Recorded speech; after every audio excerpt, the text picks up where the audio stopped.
Hi, my name is Bryce Barnes. I'm the General Manager of Custom Weld Boats in Riverview Marina.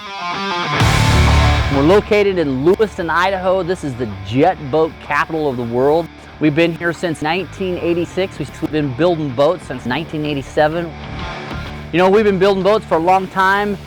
In 1 year, we actually built 427 boats in 1 year. We're burning wire on all different types of aluminum and a lot of steel too. So we really weld on just about everything. The AIM welder is awesome for us because it's a multi-torch welder and we can just do all kinds of different things with it.